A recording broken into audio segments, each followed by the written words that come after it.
ഗുണമേന്മയുള്ള പച്ചക്കറി തൈകളുടെ ഉൽപാദനവും വിതരണവും നടത്തി ശ്രദ്ധേയനാകുകയാണ് ഒരു കർഷകൻ. കോഴിക്കോട് കൂടരഞ്ഞി സ്വദേശി ജോൺ കൂരിക്കാട്ടിൽ ഓരോ വർഷവും 10 ലക്ഷത്തിലധികം തൈകളാണ് ഉൽപ്പാദിപ്പിച്ച് വിതരണം ചെയ്യുന്നത്. പോളി ഹൗസിൽ പച്ചക്കറി തൈകൾ ഉൽപ്പാദിപ്പിച്ച് കാർഷിക മേഖലയ്ക്ക് തന്റേതായ സംഭാവന നൽകുകയാണ് ജോൺ കുരിക്കാട്ടിൽ. വേരുപിടിപ്പിച്ച ലക്ഷക്കണക്കിന് പോട്രേ തൈകളാണ് ഇതിനകം കർഷകരുടെ കൈകളിൽ എത്തിയത്. വെണ്ട, പയർ, വഴുതന, തക്കാളി എന്നുവേണ്ട ഗുണമേന്മയുള്ള ചെന്തെങ്ങ് വരെ ഇദ്ദേഹം ഉൽപ്പാദിപ്പിച്ച് വിതരണം ചെയ്യുന്നു. ഇത് മലപ്പുറം, കോഴിക്കോട് ജില്ലയിലെ എല്ലാ കൃഷിഭവനിലും സപ്ലൈ ഉണ്ട്. പിന്നെ ആൾക്കാർ ഗ്രൂപ്പ് ഉള്ള ആൾക്കാർ ഇവിടെ വന്ന് സൈ മേടിക്കാറുണ്ട്. മത്തൻ, ഇളവൻ, വെള്ളരി, ചൊരക്ക, പയറ്, പടവലം, പാവല്, വെണ്ട, കാബേജ്, കോളിഫ്ലവർ, മുളക്, വഴുതന എല്ലാം ഇവിടെ കൊടുക്കുന്നുണ്ട്. ശീതകാല പച്ചക്കറി വിളകളായ കാബേജും കോളിഫ്ലവറും വരെ ഉൽപ്പാദിപ്പിച്ച് വിതരണം ചെയ്യുന്നുണ്ട്.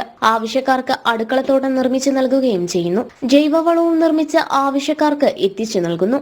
കൃഷി വകുപ്പിന്റെ വിവിധ പദ്ധതികൾ പ്രകാരം പ്രധാനമായും കോഴിക്കോട്, മലപ്പുറം ജില്ലകളിലെ കർഷകർക്കാണ് തൈകൾ വിതരണം ചെയ്യുന്നത്. സാധാരണഗതിയിൽ വിത്ത് ഉപയോഗിച്ച് തൈകൾ ഉണ്ടാക്കിയാൽ കുറെ സമയം എടുക്കുന്നുണ്ട്. ഇപ്പൊ കർഷകന് കൃഷി ലാഭകരമായി പെട്ടെന്ന് തന്നെ ചെയ്യാൻ കഴിയും. ഇത്തരം വിത്തുകൾ, നല്ല ഗുണമേന്മയുള്ള വിത്തുകൾ ഈ പ്രോട്രേ സംവിധാനത്തിൽ ഉണ്ടായി കഴിഞ്ഞു കഴിഞ്ഞാല് മികച്ച തൈകൾ കൂടുതൽ സമയം വൈകാതെ നമുക്ക് ഉണ്ടാക്കാം. കൂടുതൽ നല്ല സെലക്ട് ചെയ്ത തൈകളും കരുത്തുള്ള തൈകളും നമുക്ക് നടാൻ ഉപയോഗിക്കാം. ഹോർട്ടിക്കൾച്ചർ മിഷനിൽ നിന്ന് പരിശീലനം പൂർത്തിയാക്കിയാണ് ഈ പാരമ്പര്യ കർഷകൻ ഉൽപാദന വിതരണ രംഗത്തേക്ക് ഇറങ്ങിയത്. ജനം, കോഴിക്കോട്.